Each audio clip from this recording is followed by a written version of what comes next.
Bueno, Lucía, Luli, ¿qué tal? Encantada de tenerte aquí en el podcast. La verdad que me hace mucha ilusión que estés aquí y bueno, ¿qué tal estás?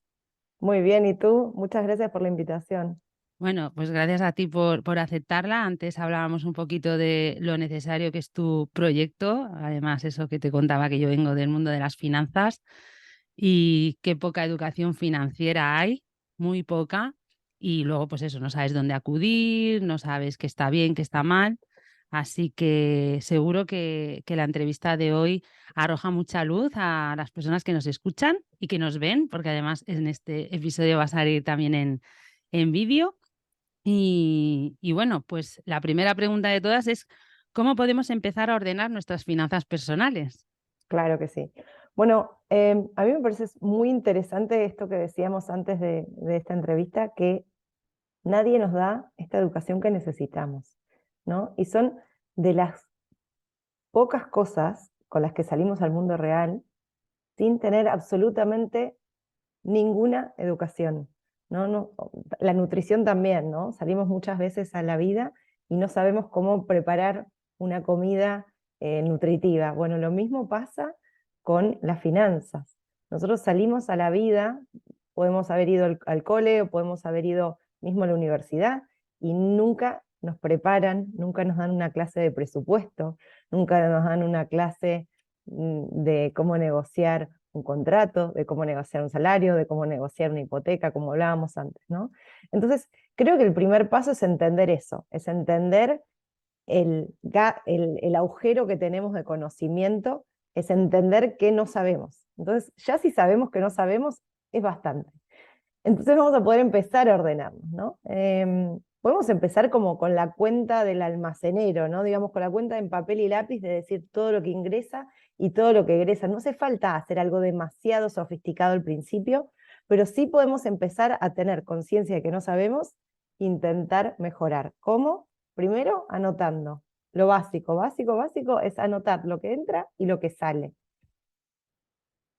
Totalmente. Yo, de hecho, tengo, bueno, a mí me gusta llevar un Excel, pero eso lo hacía más para el trabajo, ¿no? Cuando trabajaba. Y para mis finanzas personales, a mí me funciona muy bien un libro que se llama Kakebo, que siempre lo recomiendo, que además, pues lo tengo aquí, el del 2023 recién estrenado, y simplemente es eso, es anotar todo lo que entra y todo lo que sale. Y lo anoto cada día. De hecho, en el móvil tengo el Google Keys y voy apuntando ahí ¿no? Porque si no, claro, estás en la panadería, yo lo apunto todo, es que lo apunto todo, hasta las propinas las apunto. Qué bien. Y luego lo anoto en el Kakebo y como te hace el resumen semanal y luego el resumen mensual y luego haces el anual, ahí es donde eres consciente de dónde se va el dinero. Sí, ¿no? Totalmente. Bueno, por eso hay muchas herramientas diferentes y cada herramienta le puede servir a una persona y a otra no. Entonces, Mm. a los que intentaron el Kakebo y no les funcionó, les recomiendo que prueben el Excel o les recomiendo que prueben otros medios. Hay, hay gente, por ejemplo, a mí, anotar todos los días todo lo que hago me parece demasiado trabajo.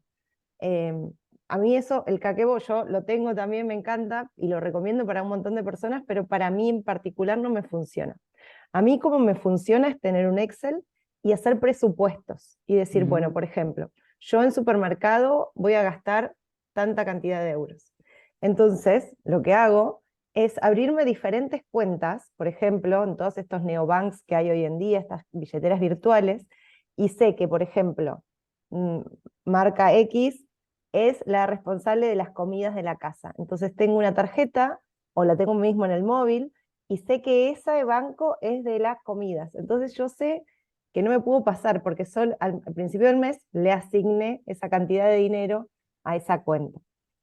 Entonces así voy haciendo algunos trucos para organizarme mejor sin tener que estar midiendo cada día lo que gasto, ¿no? Yo siempre intento que las finanzas sean una fuente de posibilidades, no una fuente de preocupaciones. Y si a ti te genera mucha preocupación estar anotando cada cosa, por ahí no es la mejor forma. Por ejemplo, a mí me pasa eso. Pero si a ti, Sandra, te gusta y te da tranquilidad, entonces es la mejor forma. O sea, la mejor forma tiene que ser una que te sea fácil y que te sea llevadera y que te dé felicidad, que no te genere más problemas. Y que la cumplas, claro, porque y tener que un la caquebo y cumplas. no anotar nada, pues no sirve, claramente. Exactamente. Sí, a mí lo de los presupuestos me cuesta más, porque luego siempre paso de un sitio a otro. Bueno, me di cuenta que no. Es eso, es como la organización de negocios, ¿no? Pues cada uno dicen, ¿cuál es la mejor herramienta de gestión de tareas?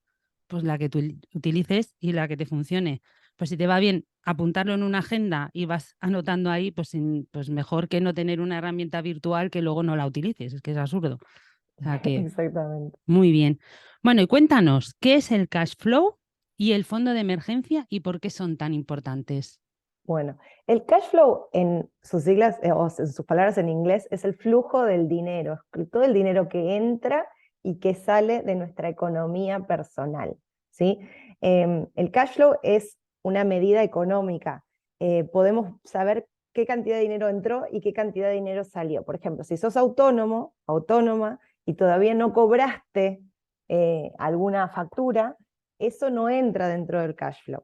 Eso está en otro lugar, pero no está dentro del cash flow. Dentro del cash flow está realmente lo que ganamos y lo que gastamos y lo que entró en nuestra cuenta. ¿Sí? Es el dinero, el flujo del dinero y cómo entra y cómo sale de nuestra cuenta. Entonces es muy importante porque muchas veces podemos estar muy bien en términos económicos, ¿no? Digamos de que tenemos una facturación bastante elevada, pero no nos han pagado nuestros clientes, entonces tenemos problemas económicos, bueno, financieros, digamos, perdón. Entonces, esos problemas financieros se ven en el cash flow y se ven en la entrada y salida del dinero. Entonces, es importante saber esto porque es la realidad, digamos, es el dinero real que tenés en cuenta, que entra y que sale. También si sos autónomo o tenés una pequeña y mediana empresa, es importante que tengas dos cash flows separados, uno de tu emprendimiento, uno de tu actividad profesional y otro de tu vida personal. No mezclar los gastos de una con los gastos de la otra y los ingresos de una con los ingresos de la otra. Pero bueno, eso creo que ya es un tema un poquito más avanzado que podemos obviamente charlar, pero me parece que esto es algo que lo básico sí debería ser tener un flujo de fondos para entender un poco cuánto dinero entra y cuánto dinero sale de nuestra economía familiar. Y Muy bien. el El fondo, flujo, el fondo de emergencia, eso.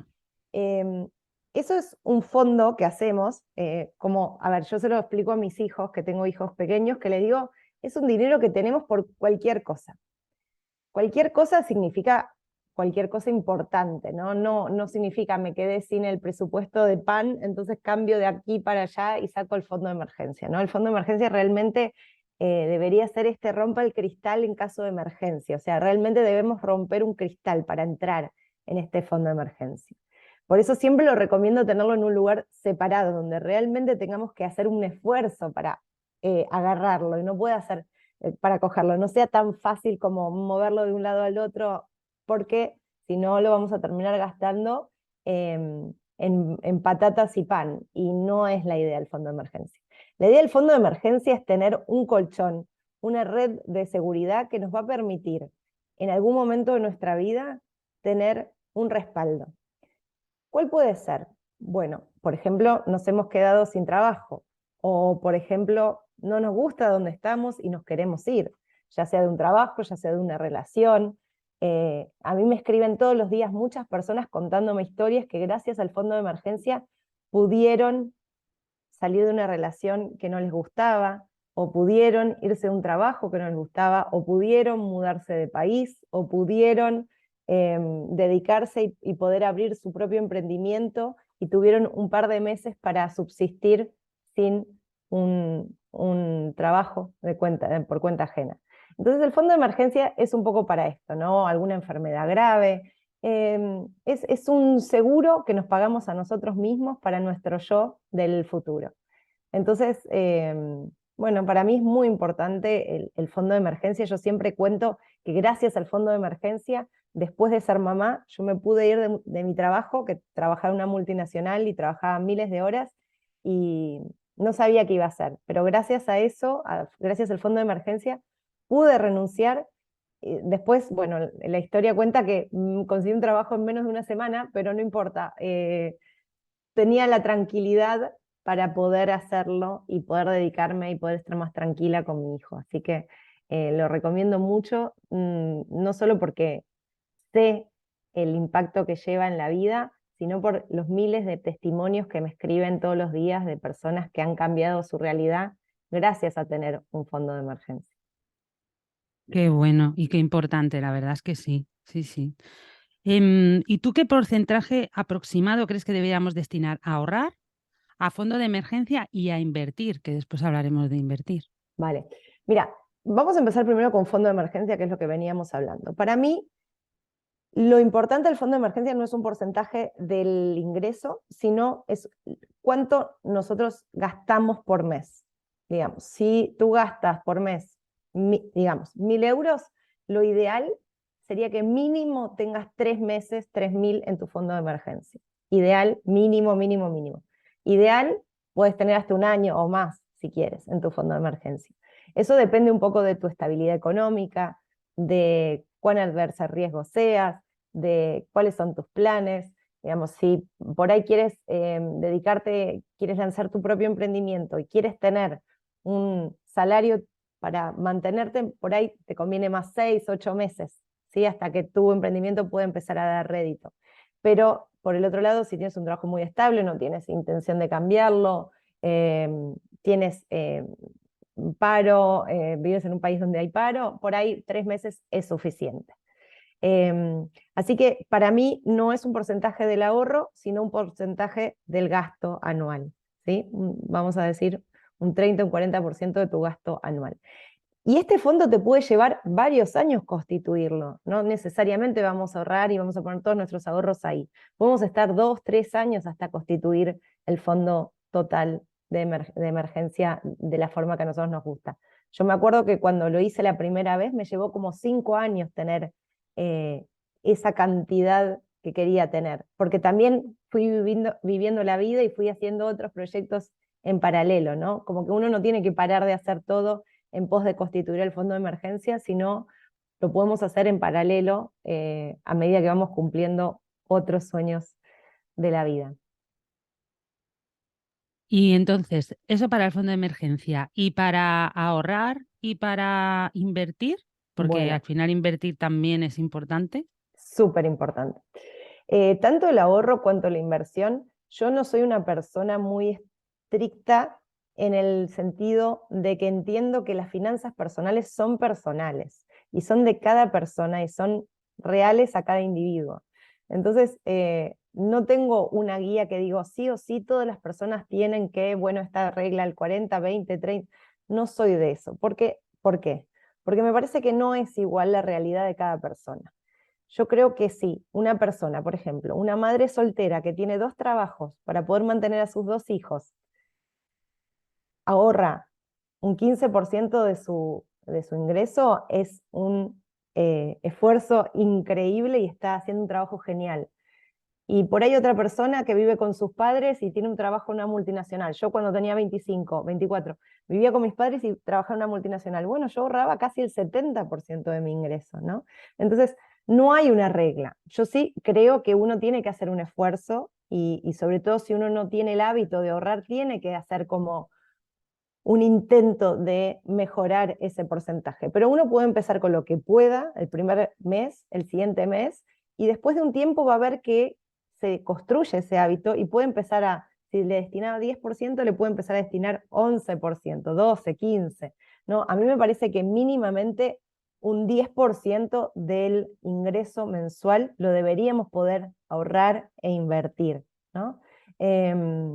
Mínimamente, me parece que 10% es algo que no es algo demasiado alocado de pensar que la gente en general podría llegar a cumplirlo.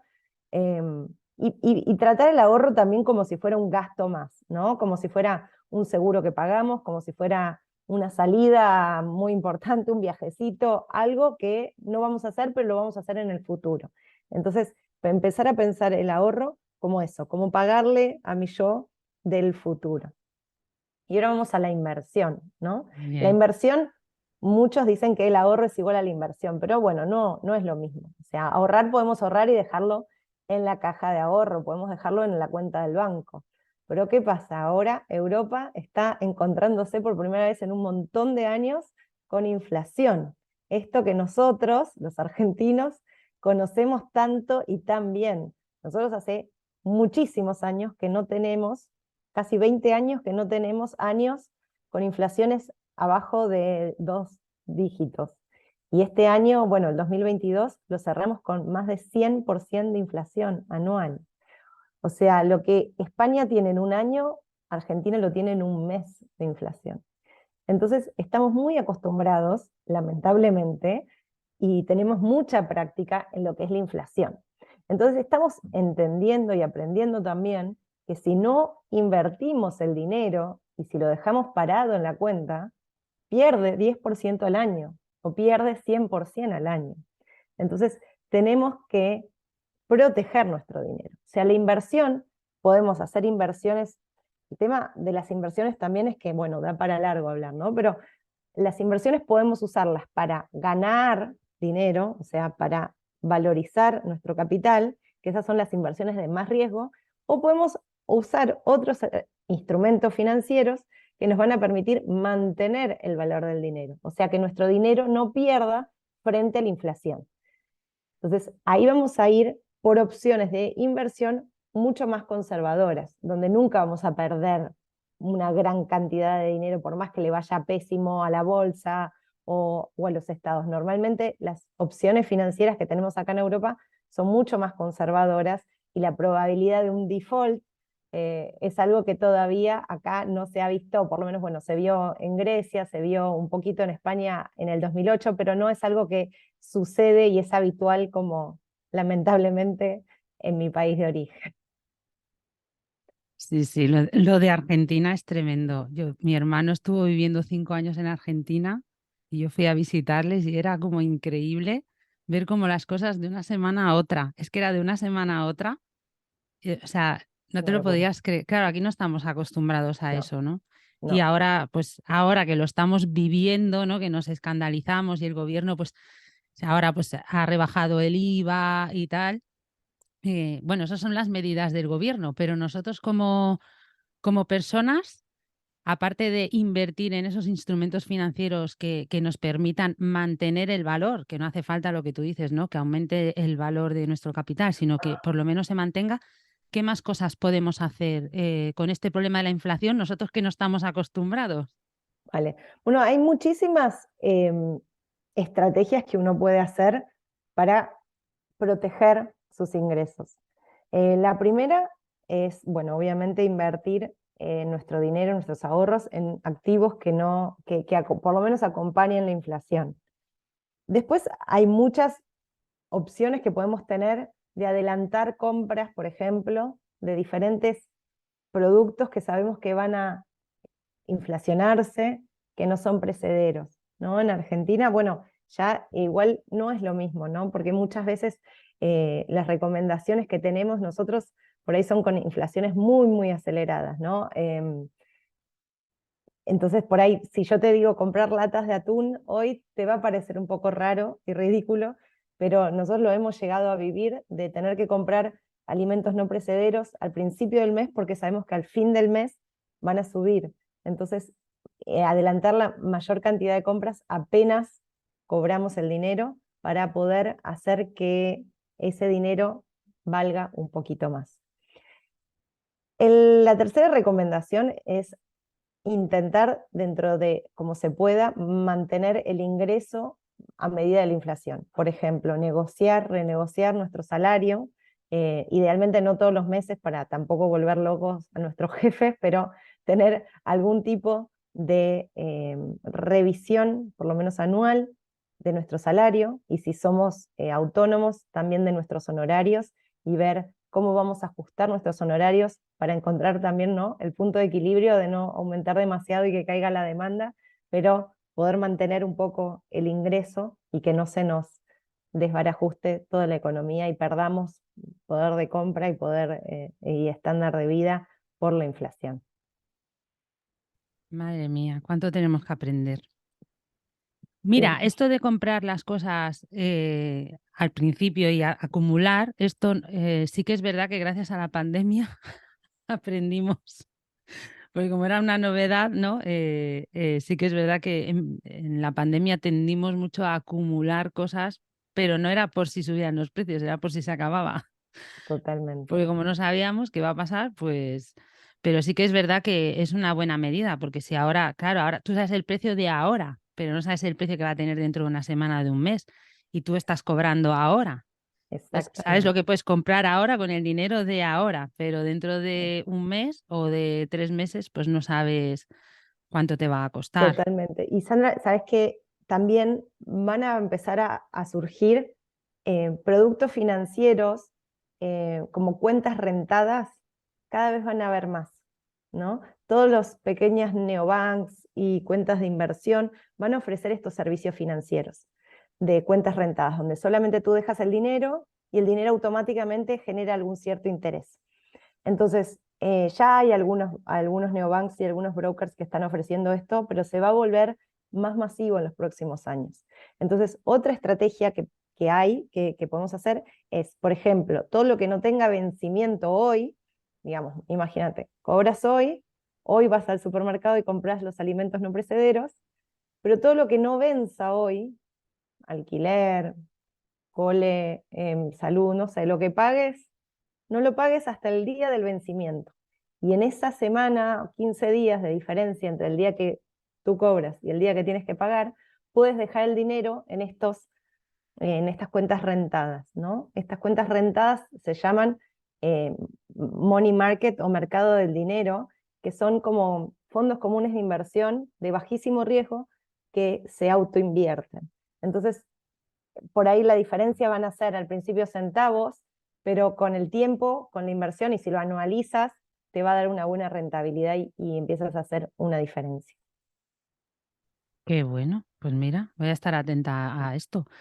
Y hablando sobre productos financieros, así más de cara al futuro, ¿no? A cómo ahorrar cuando seamos mayores, porque creo que ya casi todos tenemos claro que no vamos a tener jubilación, o si la tenemos, pues va a ser de risa y con eso no vas a vivir.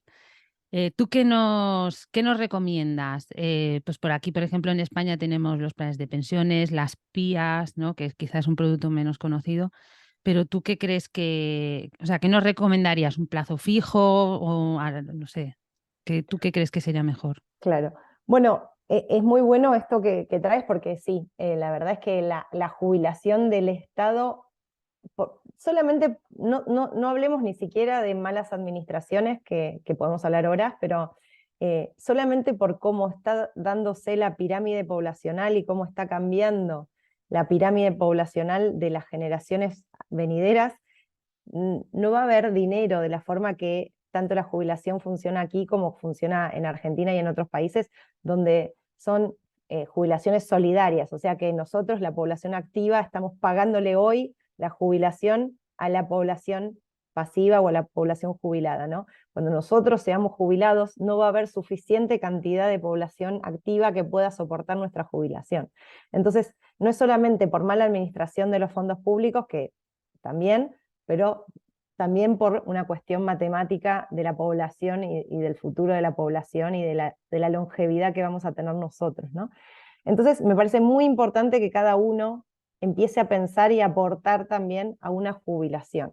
¿Cómo? Bueno, están estos planes de pensión que a mí me gustaría igual analizarlos como un poco en profundidad, entender quién administra, qué costos tiene. Muchos de estos planes de pensión tienen un costo muy alto de administración. Entonces, muchas veces la capitalización no sucede tan rápido o tan buena por los altos costos de administración. Hay muchos otros fondos de pensiones que tienen extensiones impositivas. Entonces, desde ese lado es muy interesante analizarlos también, porque muchas veces los costos de administración se contrarrestan con las extensiones impositivas y entonces nos conviene. Y otra opción también siempre es hacerla por nuestra cuenta, ¿no? Por nuestra cuenta poder ir aportando en un broker. Si te fijas en España, solamente el 3% de los españoles o residentes en España invertimos en la bolsa. Tenemos cuenta de inversión en la bolsa. mientras en Estados Unidos es alrededor del 53%.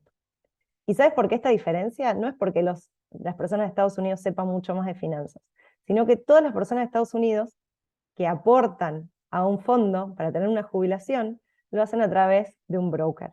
Entonces, el 53% está planeando para su futuro, porque no hay pensiones públicas. Entonces, está todo por medios privados. Entonces, si nosotros podemos abrir una cuenta de inversión y podemos empezar a invertir a través de un broker, a través de una cuenta en la bolsa, para nuestro futuro y para nuestra jubilación. Entonces, de esta forma podemos irnos protegiendo y no hace falta tener un producto específico de jubilación, pero podemos aportar hoy y capitalizar hoy todos los meses un porcentaje de nuestro ingreso, que, como hablamos, depende mucho de nuestra realidad y nuestros ingresos, para poder tener una jubilación más tranquila o más generosa que la que vamos a cobrar del Estado. Qué bueno, es que ahora estaba pensando, yo mi plan de pensiones está basado en la bolsa. Y bueno, Sí. sí, pero sí, así es. O Sí, sea, sí, sí, o sea, basado en la bolsa, sí, yo invierto un dinero y entonces en función de cómo va la bolsa, capitalizo más o menos. Y luego en el momento de la jubilación, pues también no tengo una fecha exacta fija para recuperarlo, ¿no? Entonces cuando la claro, bolsa vaya bien, diré, ahora, genial. ahora ¿Y lo recupero. haces sobre la bolsa, sobre el IBEX o Sobre el sobre, IBEX, sí, la mía es sobre el IBEX. Bueno, porque bueno, era la opción que me daban, claro, no me daban otra, pero la verdad que de momento siempre es el saldo positivo. O qué sea, bien, qué bien. sí, estoy, bueno, Bueno, de aquí a que lo pueda que lo sacar, quieras. Sí. Bueno, bueno, eso es una idea y también hoy en día con toda la cantidad de brokers que hay hoy en día en el mercado, podemos acceder fácilmente a bolsas de otros países. mm, Y podemos hoy, con 2 clics, realmente estar en la bolsa de Frankfurt, estar en la bolsa de Londres, estar en la bolsa de Nueva York. Entonces, no necesariamente nos tenemos que quedar con el IBEX nada más. Podemos tener el IBEX, para quien está escuchando y no sabe, es la bolsa de España, así que eh, podemos realmente invertir en empresas de primer nivel del mundo, no necesariamente a las empresas de primer nivel españoles. O sea, podemos también invertir en diferentes empresas en el mundo y podemos, sobre todo, elegir fondos comunes que engloben diferentes empresas de diferentes países también para diversificar un poco el riesgo. exacto. Pues ahora, tomar nota, ya sabéis. Y bueno, hablando de inversiones, pero ya no tan a futuro pensando en la pensión, otras formas de inversión, entiendo que recomiendas invertir, pero ¿a partir de qué momento? O sea, yo quiero pensar que la gran mayoría de gente que nos escucha no invierte y estoy casi segura de que no ha invertido en la vida y no sabe. Entonces, ¿cuándo empiezo a invertir? ¿Por dónde empiezo a invertir? ¿Dónde acudo? ¿Qué hago? Vale. Bueno, no hay, nunca es temprano para empezar a invertir, yo creo. Punto número uno. Punto número dos, cuanto más joven sos, creo que también invertir en uno mismo, en su capacitación y en su desarrollo profesional es muy importante. Si tuviera 20 años de vuelta, yo invertiría, no agarraría la acción de Apple por ahí que me volvería millonaria si lo hubiera invertido a los 20, pero sí seguiría poniéndole mucho esfuerzo a mi desarrollo profesional, ¿no? Los primeros años formadores son muy importantes, idiomas, mm, saber más de inversiones, saber más de, bueno, de lo que uno quiera saber y desarrollarse profesionalmente me parece muy interesante.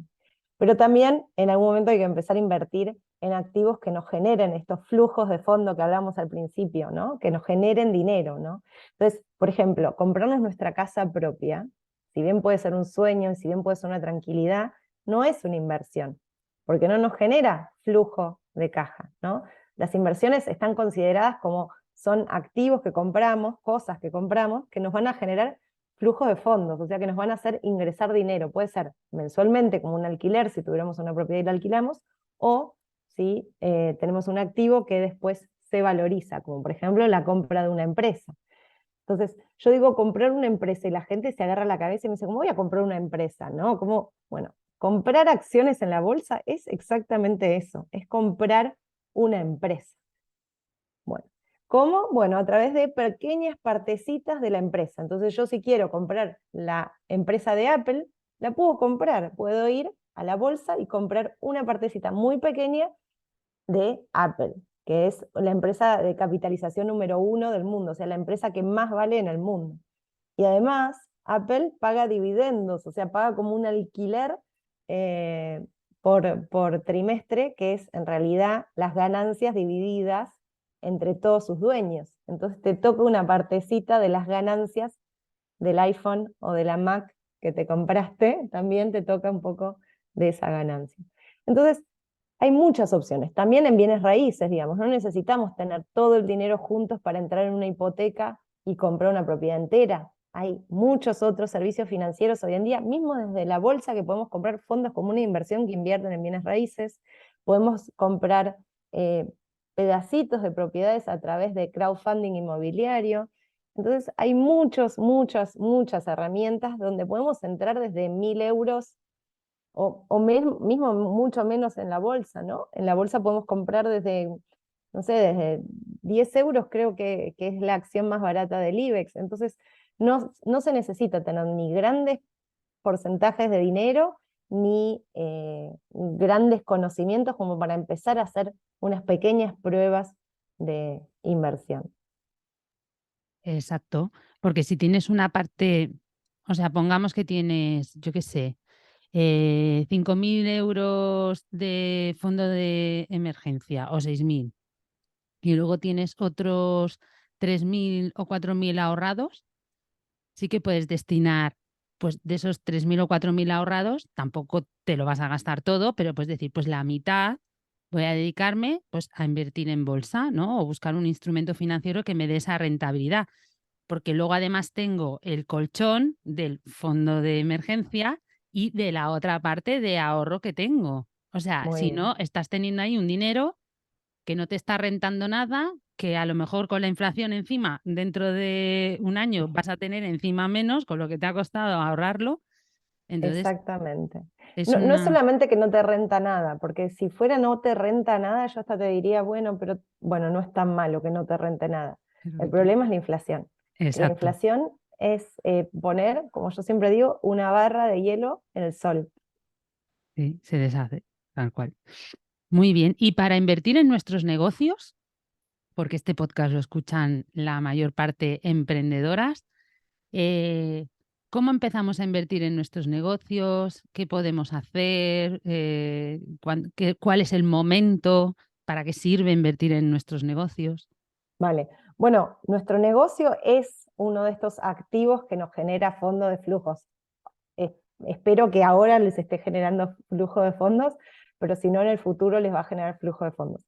Las inversiones tienen que ser inversiones que nos permitan crecer, inversiones que nos permitan generar más de estos flujos de fondos, ¿no? O por ahí pueden ser inversiones que nos permitan a nosotras no trabajar 20 horas por día y pasamos a trabajar 16 o 14. Bueno, dependiendo cada una de su trabajo, cuántas horas le dedica, y por ahí hacemos una inversión que nos permite poder tener una vida un poco más tranquila. También eso es una inversión que nos puede generar esto que yo siempre digo, que el dinero debe generar una fuente de posibilidades. Entonces, si el dinero me está dando una posibilidad de crecer, o tener una relación un poco menos tóxica con el trabajo, o poder expandirme hacia otros mercados, es una inversión que vale la pena, ¿no? Las inversiones siempre tenemos que evaluarlas en términos también, cuando lo hacemos para nuestro negocio, en términos de repago, de costo de oportunidad. Bueno, estos son términos que por ahí da para hablar 3 horas y media cada uno, pero bueno, tenemos que entender, por ejemplo, el costo de oportunidad es, si no pongo estos 3.000 euros en mi emprendimiento y los pongo en la bolsa o los pongo en tal otro lugar, ¿qué rentabilidad me van a generar? ¿Qué beneficios me van a generar cada una de estas inversiones? ¿No? Eso es como un poco el costo de oportunidad. Y el repago es entender en cuánto tiempo yo voy a recuperar estos 3.000 euros que pongo. Si yo quiero hacer una nueva web en otro idioma, para captar clientes de otro país, bueno, ¿cuántos clientes debería captar para repagar esta nueva web que hice poniendo los 3.000 euros, algo así. Qué bueno. Al final, si no invertimos en nuestros negocios es imposible que crezcamos y eso es Sí, algo que hay que tener muy claro. Yo entiendo que cuando uno no está em, obteniendo esa rentabilidad inicial, pues porque es normal. Yo creo que todos los emprendedores hemos pasado por esa fase de empezar, o sea, ojalá. Bueno, yo sí que tuve suerte que tenía clientes, ¿no? Pero al final no tienes clientes siempre, hay momentos mejores, o sea, no hay una estabilidad en el emprendimiento, ¿no? Y el decir, voy a dejar o voy a dar parte de mi dinero a una inversión, se queda miedo, ¿no? Porque es mucho. decir, ¿voy a necesitar ese dinero el mes que viene? No lo sé. Pero claro, si no damos ese paso tampoco vamos a crecer, porque nos vamos a quedar en esa parcelita de miedo de no sé qué va a pasar. Total.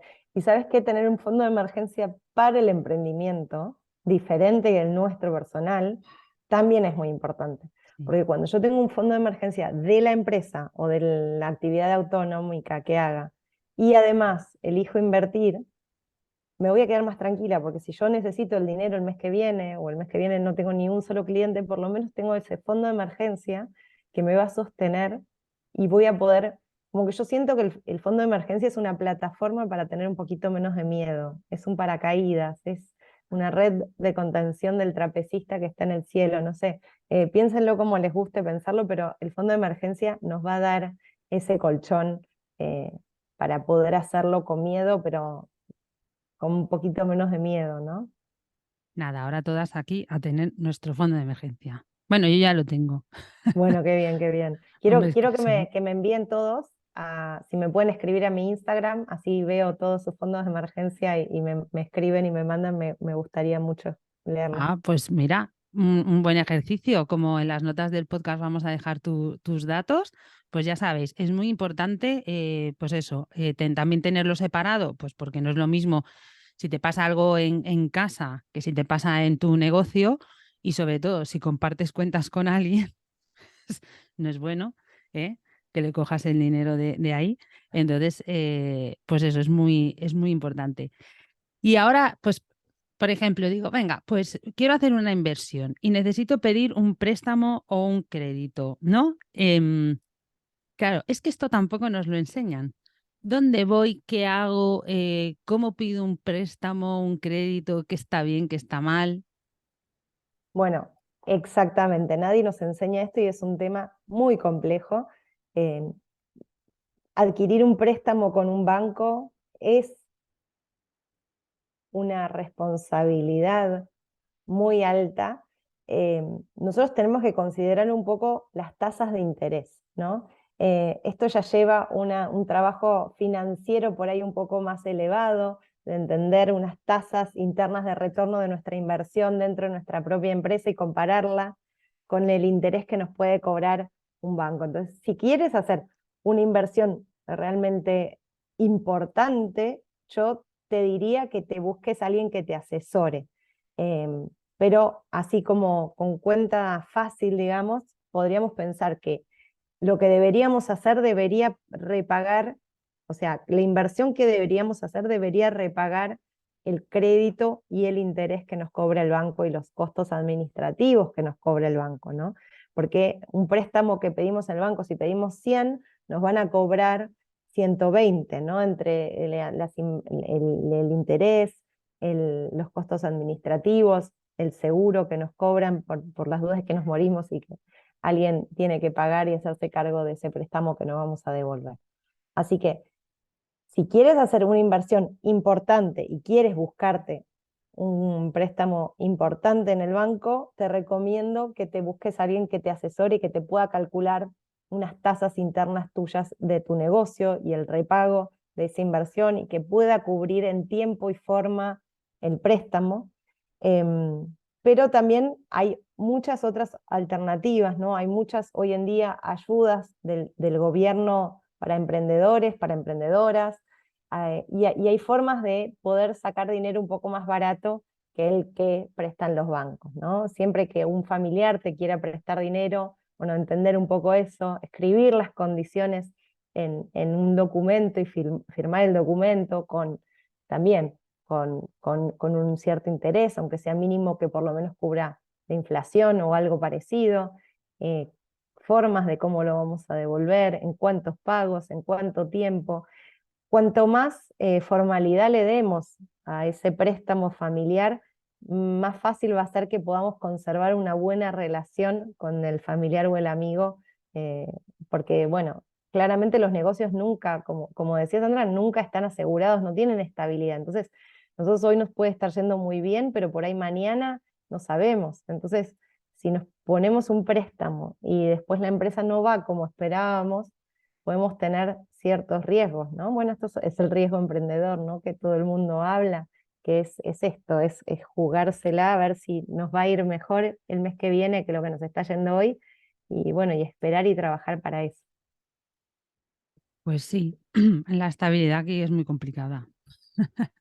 Y ahora que hablabas del tema del asesor, ¿es muy caro contratar a alguien que nos asesore, que nos ayude para, pues eso, ¿no? Pues para invertir, para... Bueno, a mí me parece que un asesor es muy importante para invertir, si no tenemos ni idea de inversión, y para asesorarnos en esto, ¿no? A la hora de pedir un crédito y hacerlo con cabeza, no decir, bueno, como además ahora los bancos te lo ponen muy fácil. Dice, aprieta aquí y te damos, ¿no? Aprieta este botón y ya tienes 10.000 euros disponibles. Y Sí. es muy fácil hacer, uy, lo voy a dar. Bueno, el tema de los asesores, yo te diría que hay que entender, hay de todo, ¿no? Como en todas las profesiones en el mundo. Creo que es importante analizar el asesor o la asesora que te venga a hablar o que consigas cuáles son, dónde están, si están alineados sus objetivos con los tuyos.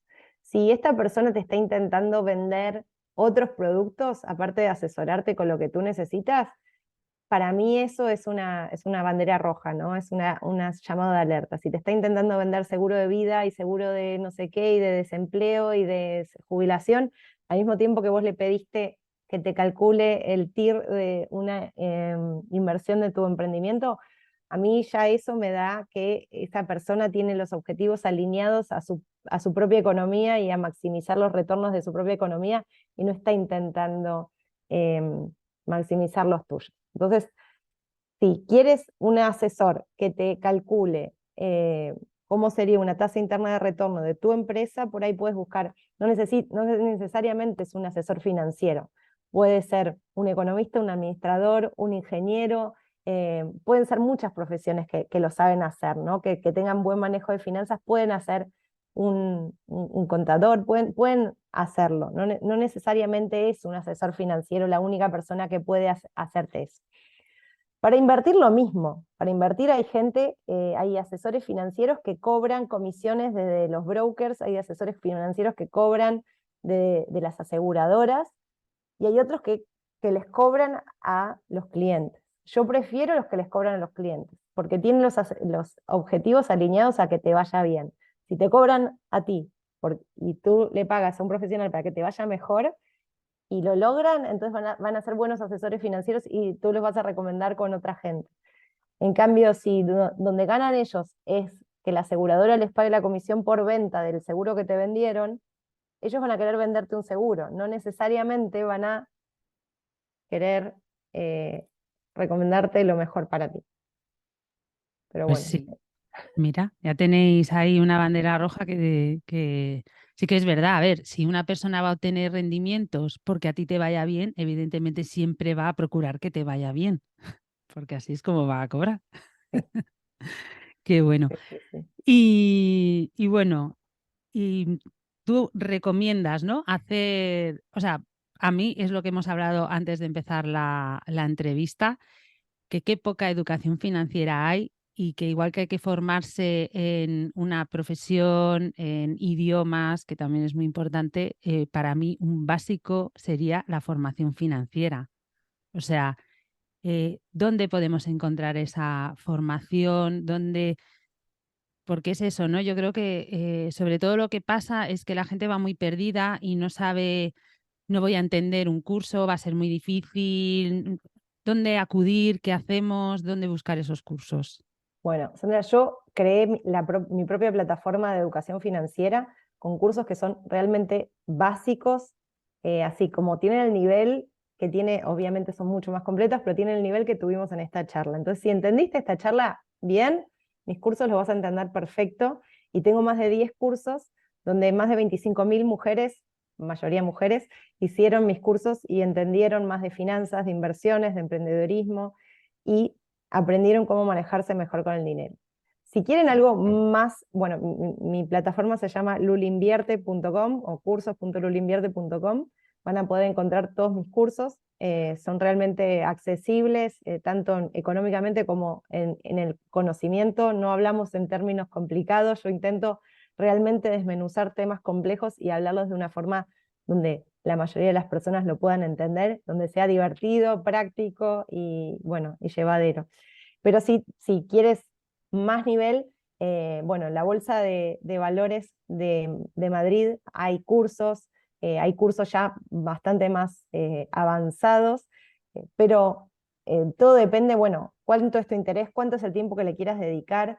Mi curso yo lo considero que es un curso básico, que es realmente para cualquier persona que lo puedan empezar a entender, que puedan empezar a tener sus primeros contactos con las inversiones, que puedan entender las diferencias entre instrumentos de inversión para mantener el valor del dinero como para aumentarlo, las diferencias entre un bono, una acción, dividendos.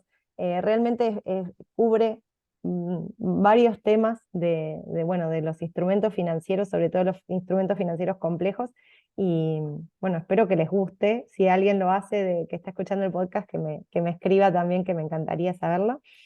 Y si no, bueno, hay internet, hay miles de millones de cursos, y tenés razón, hay muchos que uno no sabe cuál va a ser el nivel que va a haber en el curso, entonces es un poco complicado saber a dónde ir, y no estar pagando un curso que por ahí es demasiado difícil o demasiado fácil o demasiado técnico. A mí me pasó que hice un curso de analista financiera certificada, y la verdad que yo quería un curso para aprender todavía más a invertir en la bolsa, y el curso terminó siendo muy legal, ¿no? Como muy de los requerimientos legales de las inversiones y como de las protecciones legales, y todo muy del tema más legal de la inversión que de la inversión en sí. Entonces, bueno, estas cosas suelen suceder. Pero bueno, hablar con otra gente que lo haya hecho, entender un poco qué sacó del curso, o si hay algún tipo de, no sé, de algún escrito de alguien que lo haya hecho en la página y que diga para qué le sirvió y cómo le sirvió, siempre ayuda.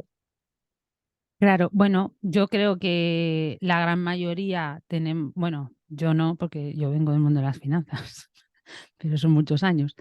Pero la gran mayoría de gente de la que yo me rodeo y con la que hablo, el nivel financiero es el que está en tus cursos al final.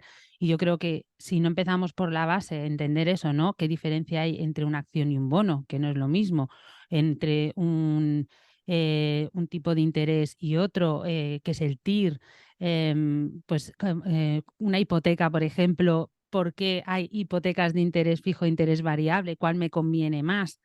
Yo qué sé, a la hora de pedir un crédito, ¿no? Que te dicen el tipo de interés, pero cada uno te dice un tipo de interés distinto y al Claro. final no sabes qué te están cobrando. ¿Tú sabes que el 75% de los españoles tienen interés variable en sus hipotecas? Sí, sí, sí, sí. Y ahora se están poniendo así.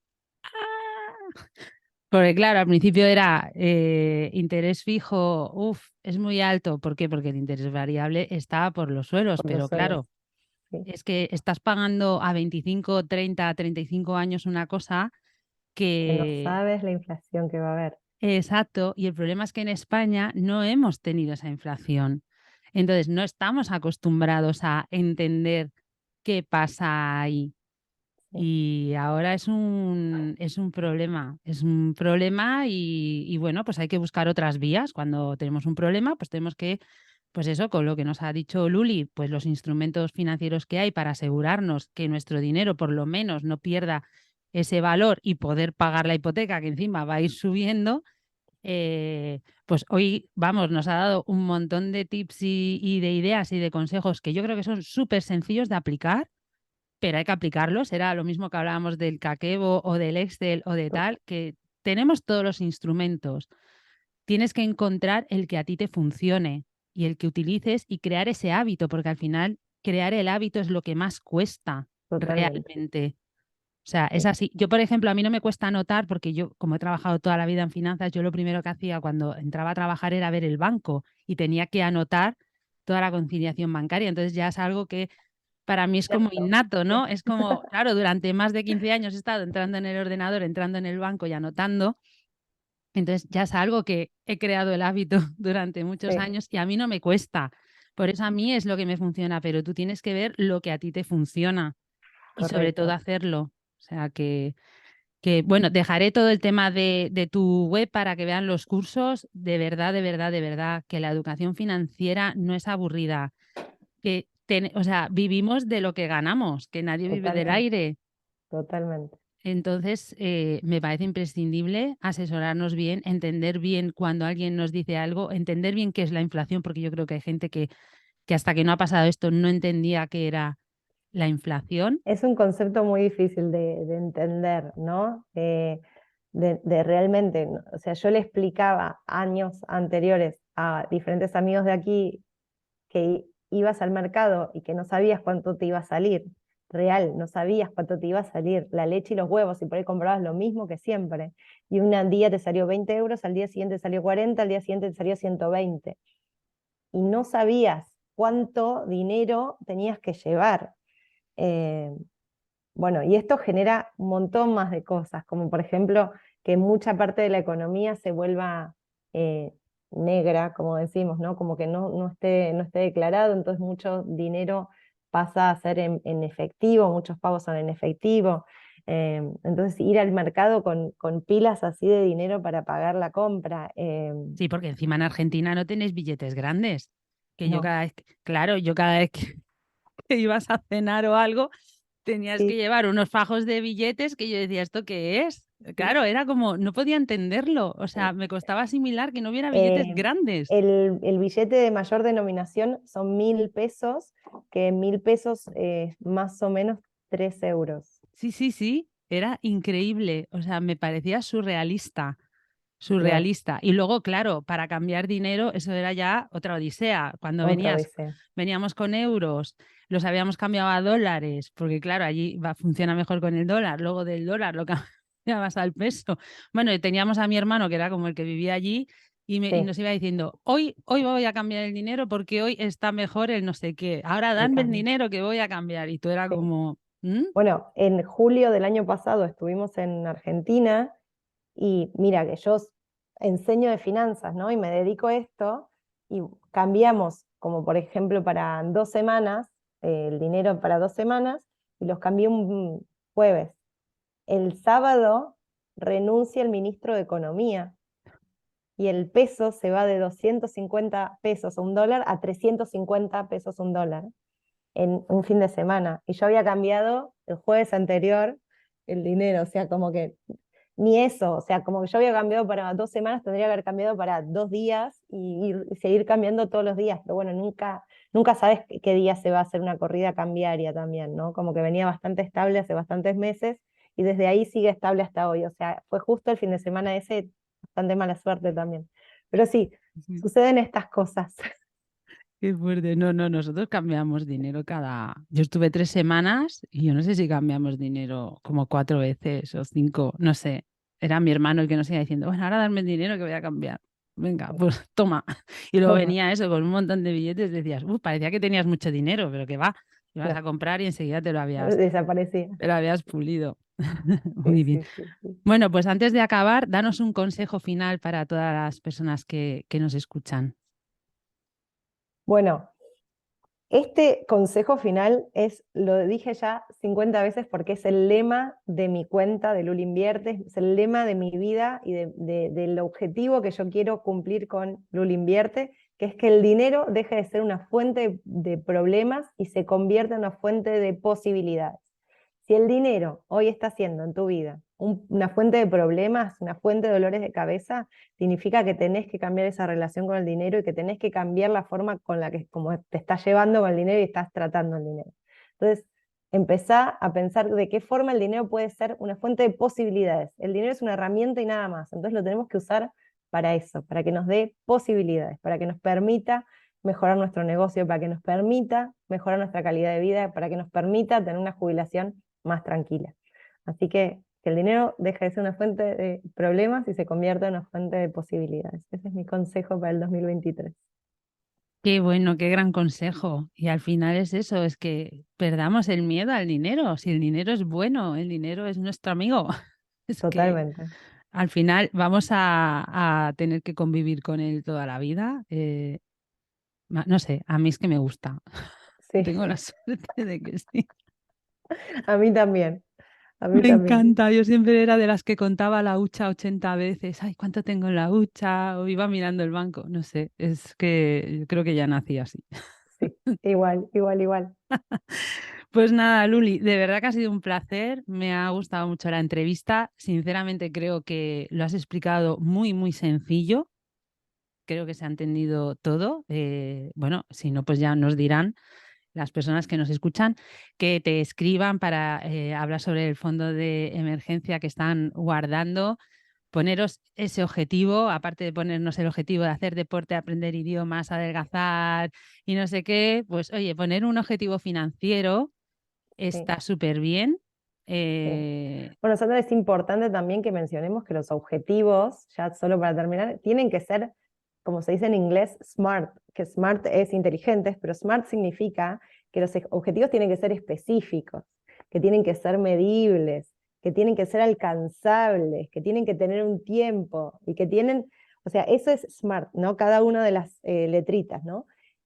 No podemos poner ahorrar, perder no, peso, aprender idiomas, ¿no? Como no tiene que ser así tan abierto, porque así no vamos a lograr nada. Tenemos que decir, quiero ahorrar 1.000 euros este año, quiero ahorrar 10.000 euros este año, quiero bajar 3 kilos, quiero aprender, pasar del nivel B2 al C1 en inglés, no sé, como cosas más específicas, medibles, sí, alcanzables, ¿no? Y que dependan de uno, ¿no? Porque puedo decir, quiero que Argentina gane el Mundial, bueno, pero no depende de mí, gracias que ganó, pero no depende de mí. Entonces, eso no puede ser un objetivo de mi vida.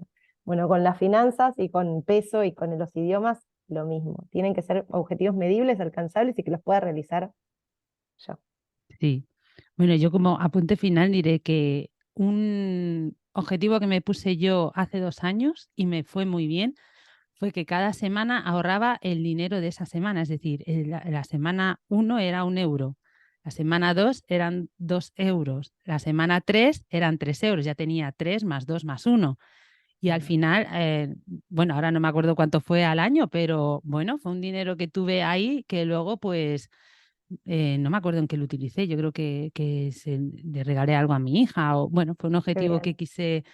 que quise hacer y es una buena manera de ahorrar, porque a ver, empiezas ahorrando poquito, vas adquiriendo el hábito y al final del año, que es la semana 52, pues hombre, tener esa semana ahorrar 52 euros ya son palabras mayores, pero al final ya has adquirido el hábito y lo vas a hacer, aunque te duele el alma decir, "Ay, tengo que dejar de gastarme 52 euros para ahorrarlo aquí". Bueno, pues es una buena manera de hacerlo y de adquirir un hábito. Pues cómprate una hucha y vas metiendo ahí cada semana ese el euro. Mira, aprovechar ahora que estamos en la segunda semana, ¿no? Claro, Exactamente. Ahora dos es euros. fácil. Podéis ahorrar la de la semana pasada y esta. Venga, meter 3 euritos ahí en la hucha. Bueno, el podcast lo van a escuchar un poco más antes, pues ir haciendo la marcha atrás, ir metiendo la huchita ahí y es una buena manera de ahorrar y es un objetivo, pues yo creo que es alcanzable, medible y vamos, totalmente, o sea, que lo puede hacer cualquiera, vamos, que no me parece que sea decir, tengo que ahorrar eso, yo qué sé, 10.000 euros, pues a lo mejor no, pero Claro. eso yo creo que es Me un... encanta, me encanta. sí, El sí. único problema que le veo es que en diciembre, como siempre, hay gastos extra, ¿no? Como que en diciembre, el último mes, siempre las Navidades y Reyes y regalos Sí, y pero te obligas y si no, lo que tienes que hacer es aprovechar y hacer la lista de Reyes en el Black Friday claro, y aprovechar los descuentos y no esperar a última hora. No, además, hoy en exactamente. día hay muchos descuentos, la verdad que si te sabes organizar bien y en ese sentido sí que estoy a favor tuyo de hacer un presupuesto para regalos, eso sí que es muy buena Sí. idea, decir, me voy a gastar tanto en regalos, no me voy a gastar más Y es eso, ya estás acabando y llevas todo el año haciendo ese ahorro, no lo vas a dejar. Yo no lo dejé, me dolía en el alma tener esos 52 euros la última semana, decir, "Uf, es que 52 euros son Es 52 mucho. euros, pero ya no lo voy a dejar, ¿sabes?". Bien, Entonces, no sé, probarlo, a ver qué tal. Yo os lo recomiendo porque lo hice y me gustó mucho y creo que es una manera, y si no a vuestros hijos, si les vais dando una paga, pues también es una manera de educarles en el ahorro, que no solo es darle dinero, sino que ellos también sean capaces de la parte que les dais de paga semanal o mensual o como le deis, ¿no? Que destine una parte, que empiece ya a aprender a destinar una parte a un fondo de emergencia o al ahorro. bien. Sí, sí. Muy bien, muy bien. Pues nada, bueno, aquí estábamos hablando de finanzas forever and ever, pero bueno, pues lo dicho, me ha encantado. Muchas gracias por bueno, aceptar la invitación a esta entrevista.